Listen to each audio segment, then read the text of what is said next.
Alrighty, we might get started. Let the strugglers. So, hi, my name's Chris. I'm a computer graphics nerd, and if I ever need to prove it, I've actually won a Technical Academy Award for computer graphics work that I did in the visual effects industry.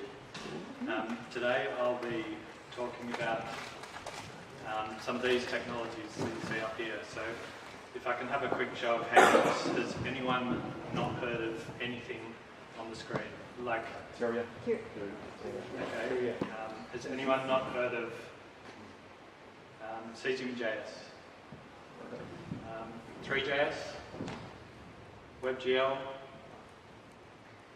Okay, so everyone in the room, it seems, has heard of WebGL. So WebGL is a way for JavaScript to kind of speak directly to the graphics card on a device, and it enables you to do 3D game style graphics in a web browser. 3JS is a awesome kind of collection of code and also examples of ways to use WebGL for doing various types of things. Now, CAMPJS is a virtual globe written in WebGL. It's a very large JavaScript library. You can think of it as Google Earth running directly within a web browser as a JavaScript library. It's a really well-written code base and well-tested and used at a huge number of facilities around the world, including NASA and various organisations here in Australia. CAMPJS is another library that brings together Cesium as a 3D virtual globe and the 2D mapping framework leaflet, which is very widely used as well.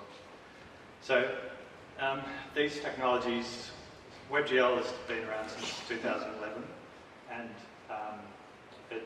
it's kind of gaining maturity. Hopefully you can see through some of the libraries that are being written and more widely used. So what I'm going to talk about today is two projects that I've been involved in that are both leveraging various combinations of these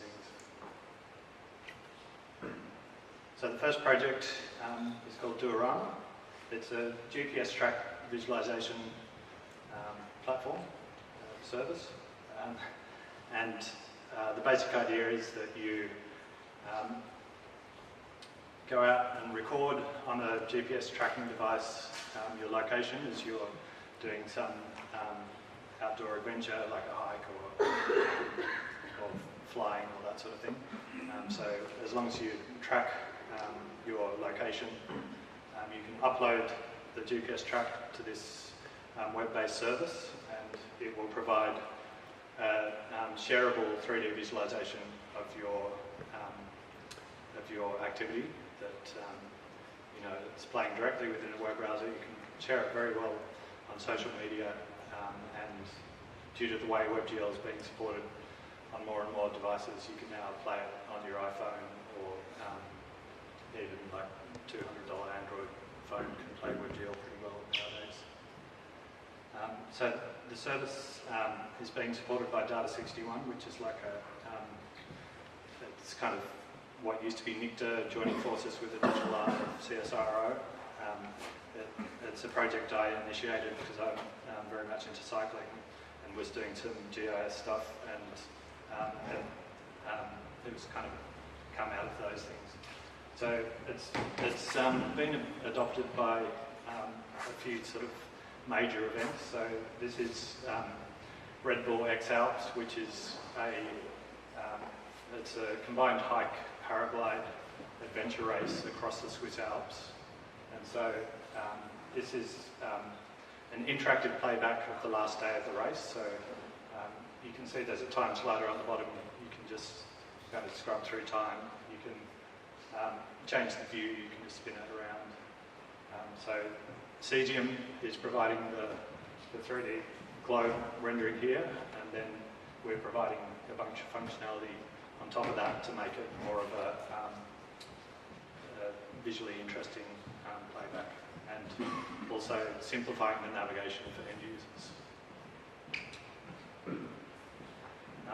Another thing you can do is if you've recorded video on a GoPro or action camera, you can synchronize that to the 3D map playback. So there's just a simple picture-in-picture control. So do you see the kind of first-person view of the activity recorded by the GoPro, but you also get like the third-person context as if there's like a little drone following you or whatever. So everything generated by the 3D map is really, it's just your GPS track that's been uploaded. A bunch of kind of automatic corrections are applied to it to get it to stick to the ground correctly and that sort of thing. Cesium has a global terrain data set, so you get quite nice elevation representation.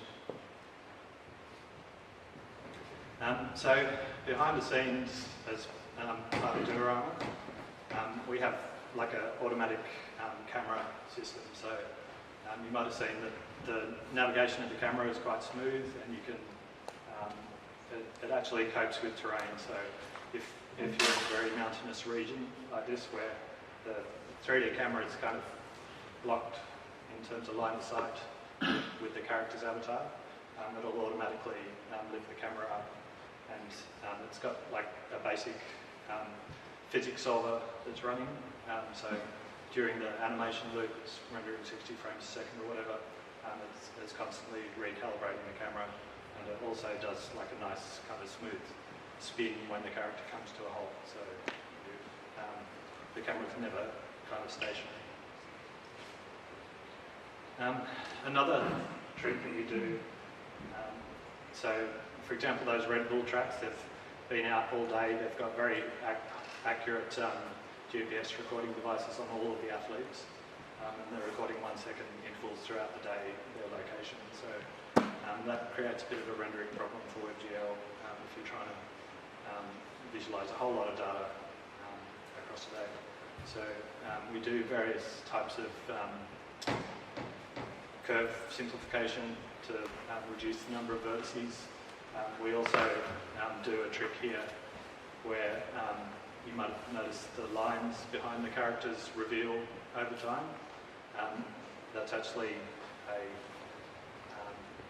cheap trick where we upload the geometry for the whole track, we leave that on the GPU, and we're just adjusting a shader parameter to kind of do a nice smooth reveal of that over time. So we have time encoded on the geometry of the track, so it can be revealed. So that's Diorama.com. It's a public website. Feel free to record your own tracks, upload them, and have a play around and give us feedback. We've got an API that allows other websites to embed these into their web services.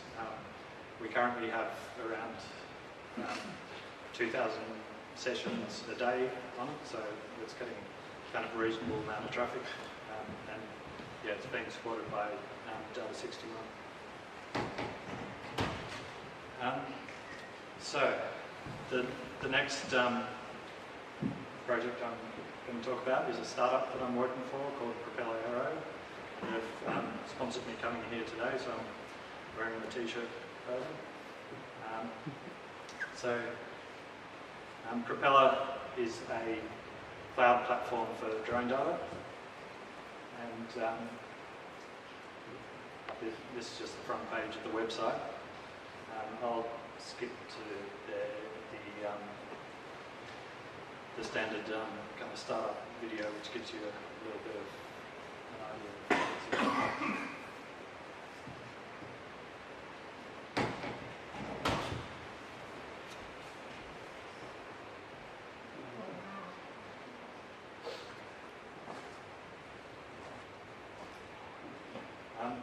So the basic premise is that you fly a drone across a site, and it takes photos. It's just got a camera attached and a GPS tracking device, and from that we can process the data in a way that it's valuable for two main applications. One's surveys and the other's inspections. And you'll see examples of both of those things.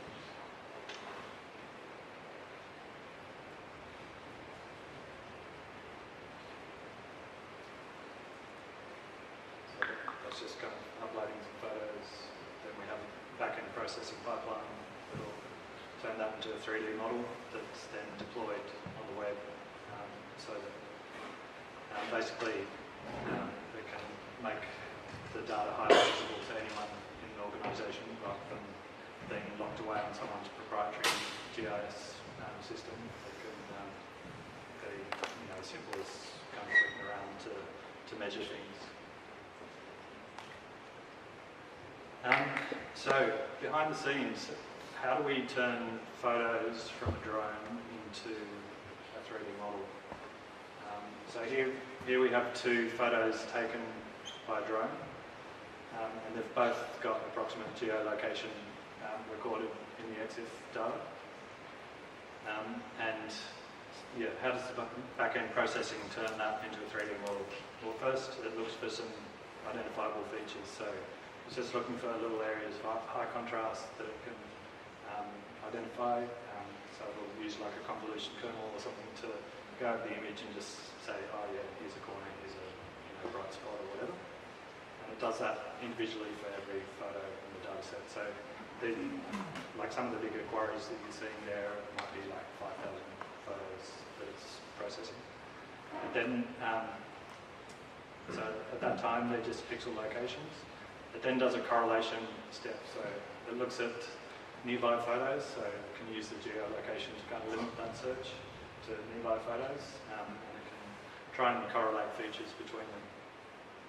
So with features correlated and with the approximate geolocation, you can start to kind of triangulate a point representation and also a approximate, well, you already have approximate camera locations, you can start to refine those camera locations as well.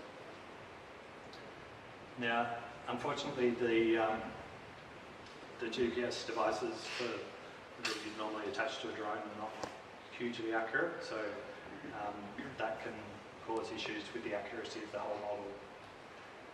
So if you have some known data points that you can record very accurately their location, that can be fed into like the iterative solve of the whole system, and that can calibrate the whole 3D model that's generated. So that's where another thing that we're working on comes in. This is actually hardware that we've developed in-house and is just being released at the moment. It's basically a GPS recording mat.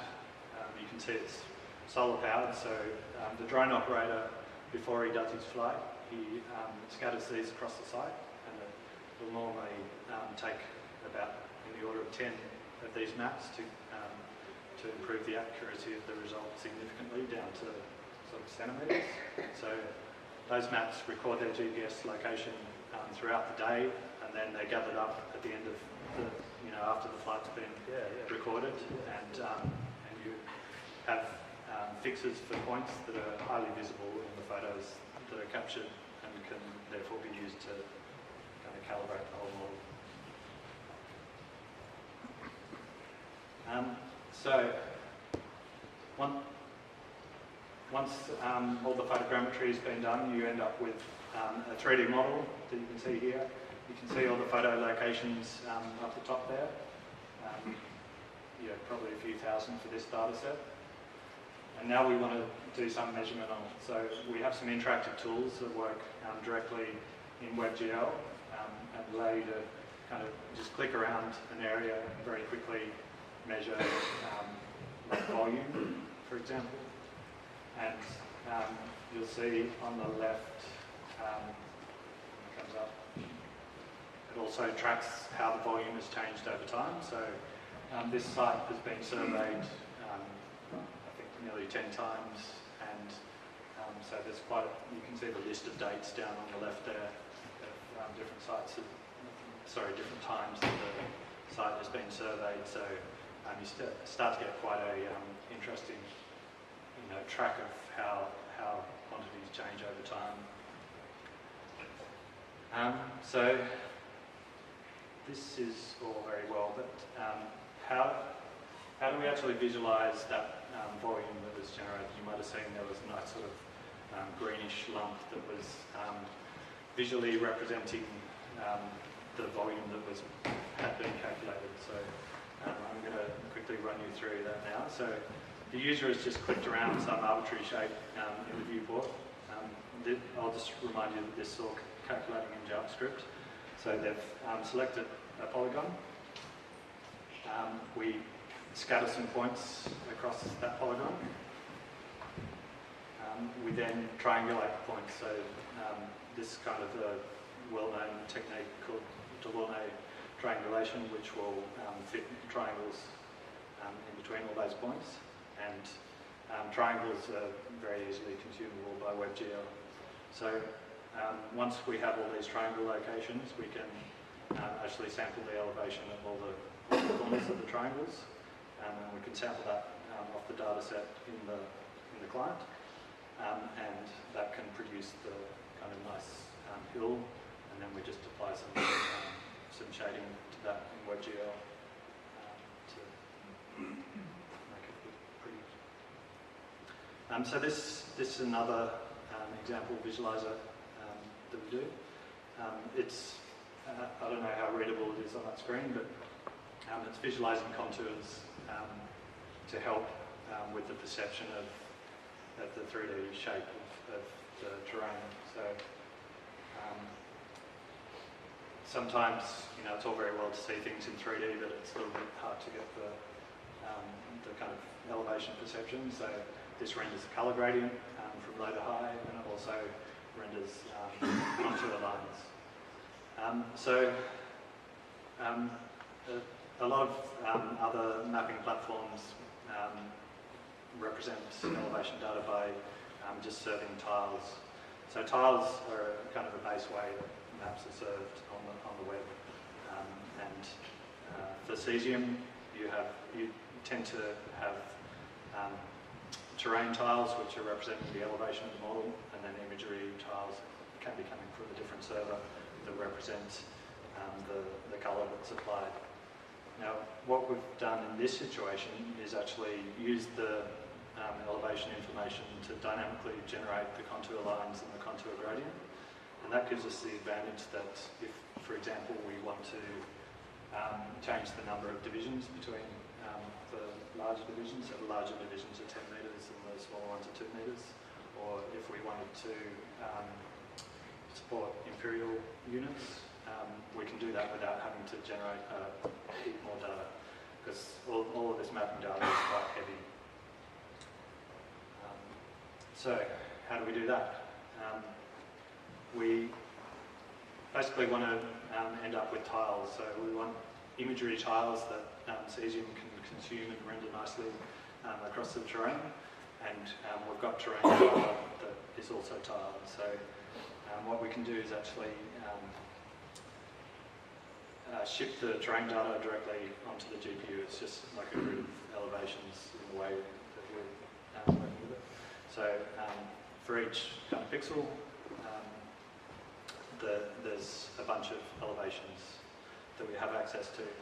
And so at this, we've actually got like a little 2D WebGL renderer that's doing this step. So it can then, now that it's got elevation on the GPU, it can then apply some shading algorithms. So it can do, just some simple texture samples of adjacent pixels, and that will give you an approximation of the gradient.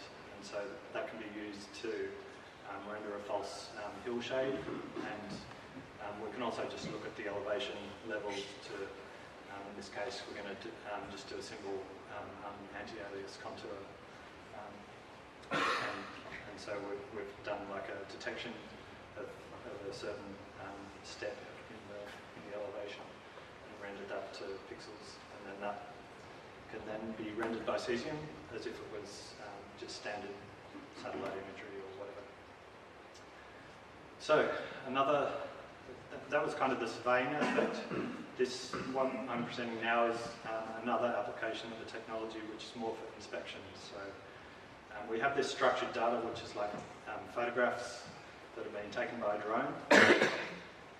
What this view enables is a quick kind of stepping between the actual source photos, and it also allows annotation on top of them. So here you can see there's some basic 3D structure, but you might have noticed that you can zoom in and see the original pixels that were recorded by the camera on the drone.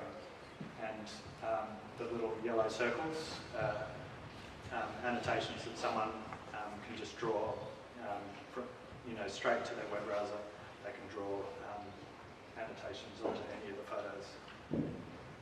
So you can see this is some bridge inspections that are being done for Queensland Rail, and they've basically captured a whole heap of photos and drawn on top of them some things that need to be serviced.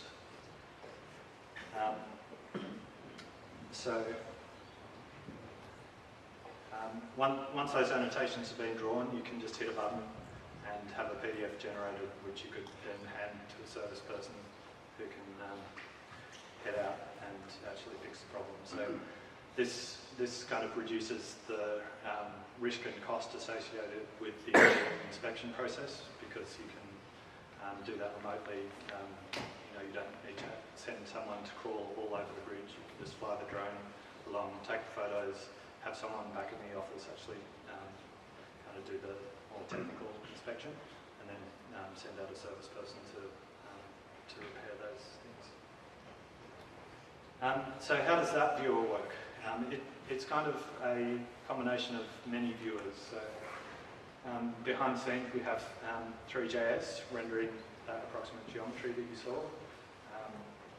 And then on top of that we have a library called UrgencyDragon, which handles the tiling and zooming of the source photos. So it enables very high resolution photos to be served very quickly on the web, because they're tiled into different levels of detail, and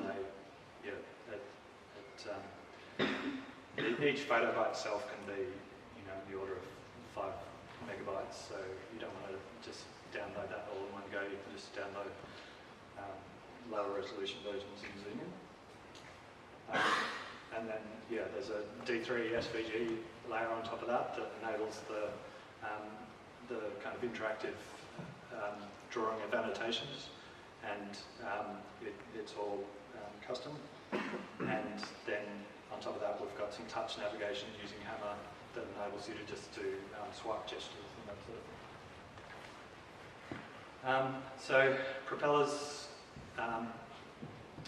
So Capella originally started about 2 years ago, and they've had one round of funding, and we're a team of 10 now, and starting to be more widely used by a range of companies, including some of those ones there.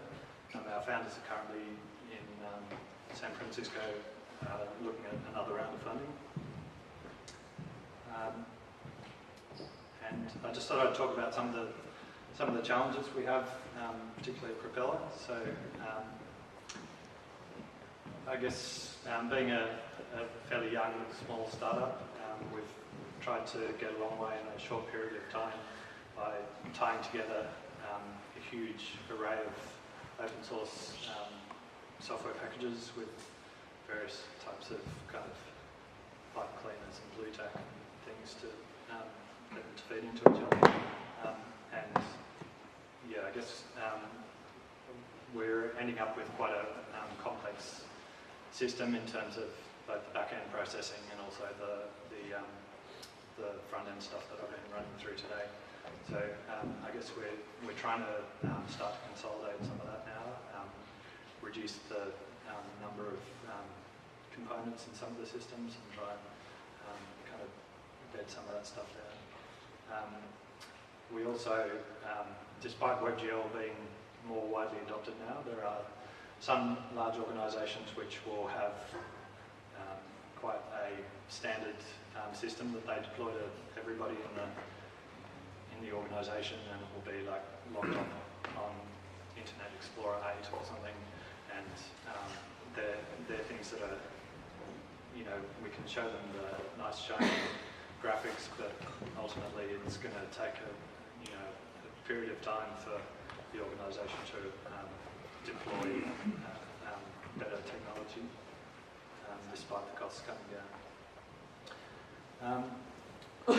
And yeah, we have other challenges too. Serving a lot of small data objects, we need to do things like sharding HTTP requests, and we also ship data across the globe, so it's in local data centres for where people are using it because latency is too big, particularly if we've got someone in the US trying to access data.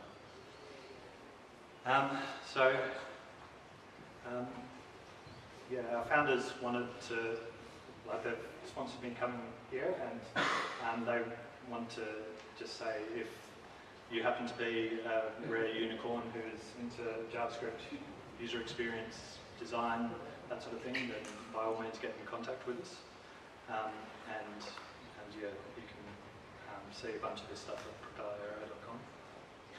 And we may, that's all I had, so, but I'm happy to answer a few questions if anyone's got any questions. From your 5,000 images from a drone, how long does it take to render out one of those 3D maps? It can vary and does depending on how many photos are in the data set. We try to provide a 24-hour turnaround on pretty much everything, but we generally do it in a lot less than that. And yeah, we do our processing on Amazon and try to constantly think of ways to make it more efficient and quicker. Do you know if there are other private companies or government institutions that use similar technology but without using like JavaScript? Is there anything like that? So I guess a lot of the GIS work, was previously done on proprietary systems, and as web technologies have improved, and as particularly the geospatial technologies have improved, then more and more of these people are realising that they can get significant value out of doing things on the web rather than in offline systems. So yeah, I guess at least in terms of the visualisation and that sort of things, then yeah, I'm seeing more movement towards libraries like Cesium, particularly with things like Google Earth being deprecated, and that sort of thing is really pushing a whole lot of people onto web-based technologies. Does that answer your question? So you said before to the other guy that it takes less than 24 hours to send them the data. I wanted to know about the point stuff, actual points that you put on there. And you said before that you're having issues with outlier points or something like that, or is how do you clean the data so that it's correct and not just random? Yeah, so the photogrammetry systems will provide a reasonable result as they are. What we're trying to do is provide quite an accurate result, so within a few centimetres type of accuracy across a whole large site. So yeah, there's actually still some manual parts in our back-end pipeline that require someone with domain knowledge to actually go in and kind of do some point filtering, actually apply some of those locked off locations that you saw, and yeah, I guess over time we're looking at automating more of that process and trying to find areas where the manual work is can be automated and work out algorithms for it. And how long do you think that that's going to take before that kind of stuff is automated? Because I know with motion capture, they still have outlier points data. Yeah, I guess it's a little different to motion capture in its nature, and yeah, the maps are fairly easily machine recognisable out of the photo, but yeah, a bunch of that still is manual, but yeah, I guess we don't see major hurdles automating at least most of them. Okay, yeah. Do you have any good open source libraries that can turn a series of paths, also a series of points into paths, so that actually optimizes into a mathematical curve or something? Not off the top of my head, but I'll have a little think about it. Chris, I think GeoJS has got, or SurfJS has got stuff. Yeah, I found some interesting JavaScript libraries that do like the triangulation and those sorts of things, which I wasn't expecting necessarily to see in JavaScript. So yeah, there's a bunch of stuff out there. Dimitri is working on that kind of stuff for Adobe, but that's all very closed. I was wondering if anything like that available. GeoJS. Yeah, there's a few. There's stuff, because I was doing a map a while ago, and then there's some awesome stuff that's come out of MapBox. Right, yeah. Yeah, they've been doing some interesting things. Yes? So when you showed the screens with the different point fields that were derived from a bunch of photographs, it reminded me of Microsoft's PhotoSynth project. Yep. And I was wondering did you guys create your own code to do that, or if there's any resources like people who are also interested in making, like deriving 3D information from them? Yeah, so there's quite a few open source projects coming online. I can recommend one called OpenSFM, which is SFM is structured from motion, which is basically the technique you just described, which is what photosynthesis. I guess they did a bunch of initial work in that area. So yeah, if you just look for open source structure from motion libraries or some of the stereo